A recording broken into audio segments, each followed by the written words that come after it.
The high school auditorium was buzzing with pride, the kind of electric energy that only comes when hundreds of families gather to celebrate the next generation. Flags hung from the rafters. The school band played soft notes, and students in blue gowns filed in, their tassels swinging nervously as they searched for their families in the crowd. Marcus, a decorated Marine veteran, sat tall in his chair near the middle rows. His chest was broad, his uniform crisp, and though he no longer wore the medals pinned during his service, his bearing alone carried the weight of respect. This was his son's day, and he wasn't about to miss it. But as the principal welcomed the crowd, two uniformed security guards moved down the aisle, their radios crackling. They leaned toward Marcus, their tones low but sharp. "Sir, we're going to need you to step outside." Marcus blinked, confusion hardening into disbelief. "I'm here for my son's graduation," he said evenly. "Someone complained?" one guard muttered. "Said you don't belong in this section." The audience began to notice. Whispers spread. Parents turned. A Marine veteran asked to leave his own son's graduation. His son, standing on stage, spotted the movement and froze, his proud smile fading into horror as he realized what was happening. Marcus didn't move. His hands rested calmly on his knees, but his eyes blazed with quiet defiance.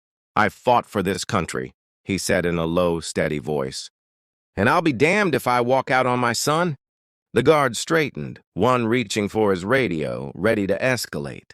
The crowd grew tense, the moment teetering on the edge of humiliation and injustice. And that was when the air shifted. Heavy boots echoed at the back of the auditorium. 6 men walked in, their presence commanding instant silence. They were Navy SEALs, and they had come for Marcus. The auditorium stilled as the SEALs advanced down the aisle, their steps measured, their eyes sharp. They weren't there to cause a scene, but their very presence was a statement. These were warriors, men who had bled and fought beside Marcus, and they hadn't forgotten who he was. One of them, a tall figure with salt and pepper hair, stopped beside Marcus. He rested a firm hand on his shoulder, the silent gesture louder than any shout. "He belongs here," the SEAL said evenly, his voice carrying across the hushed room. The guards hesitated, their authority suddenly fragile. "This is school policy," one began, but the SEAL cut him off with a steady stare. "Policy doesn't outrank service. You're asking a Marine to abandon his son's proudest moment. That won't happen." The crowd erupted. Parents clapping, students cheering, the tension snapping like a broken chain. Marcus's son's eyes glistened with pride, his chest lifting higher as he looked at his father. But beneath the applause was something deeper, the undeniable weight of brotherhood. These SEALs hadn't come by chance. They had heard what was planned. Marcus's quiet refusal to bow to humiliation had reached the ears of men who had stood beside him in battle.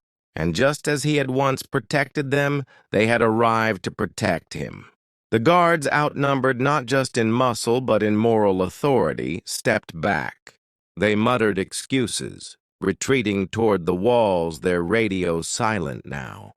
The principal cleared his throat nervously, trying to regain control, but the moment was lost. This was no longer just a graduation.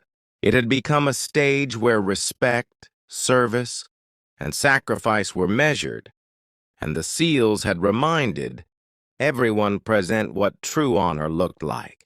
Marcus remained seated, his jaw set, but his hand tightened briefly on the SEALs in silent gratitude. His son's graduation would continue, but with an audience that would never forget the stand taken that day. The ceremony continued, but Marcus's mind drifted. The echo of those boots in the auditorium had pulled him back into memories carved deep into his bones. He remembered deserts where heat shimmered like fire, jungles where silence meant life, and nights when brotherhood was the only thing keeping men alive. The SEALs who had walked in were not just comrades. They were family forged by hardship.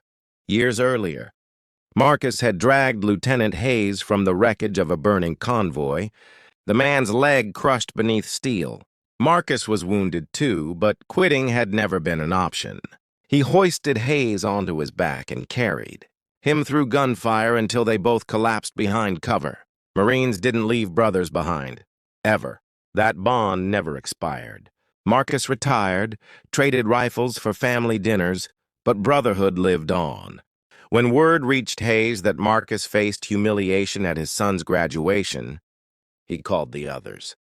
They came without hesitation. They had once followed him through smoke and blood. They would not let him stand alone in a school auditorium.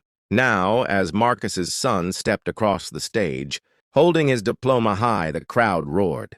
But his eyes searched only for his father. Marcus rose, his posture as proud as in uniform, and the SEALs rose with him. To the audience, it wasn't intimidation, but reverence. The Marine stood unbroken, and his brothers stood guard. Every parent, teacher, and student realized this was more than a ceremony. It was a declaration. Marcus was not just one father in the crowd. He was a man who had carried others through fire. And tonight, his family carried him through injustice. When the ceremony ended, the principal approached nervously, his hands tugging at his tie. The auditorium was nearly empty, but the tension lingered like smoke. He glanced at the retreating guards, then at Marcus flanked by SEALs. His voice quivered. "Mr. Johnson, please understand this wasn't personal. Just protocol." A SEAL stepped forward, voice sharp. "Protocol doesn't shame veterans in front of their kids." The principal swallowed. We had complaints. Parents thought." Marcus cut him off, his tone steel. "Some parents will always complain.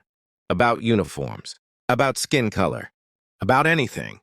But my place is beside my son, and nothing you or your guards say will change that." The room stilled. Even the janitor paused, broom frozen midair. The SEALs formed a silent wall, their eyes locked on the principal. He shifted uneasily, words failing him. Lieutenant Hayes leaned forward, voice low but heavy with truth.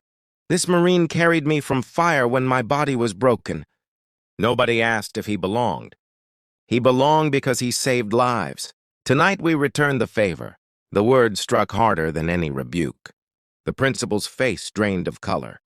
He muttered an apology, but it fell flat. Marcus didn't need excuses.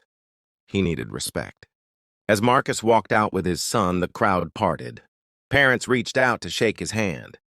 Students clapped him on the back. Strangers whispered thank you. The attempted humiliation had become a lesson, etched forever in the memory of everyone who had witnessed it. Outside, the night air was cool, scented with fresh-cut grass. Marcus inhaled deeply, feeling the weight of the evening lift. His son gripped his diploma in one hand and his father's arm in the other. "You didn't let them take you," he whispered, pride breaking his voice. Marcus smiled faintly. A Marine never abandons his post. "Tonight, my post was right here."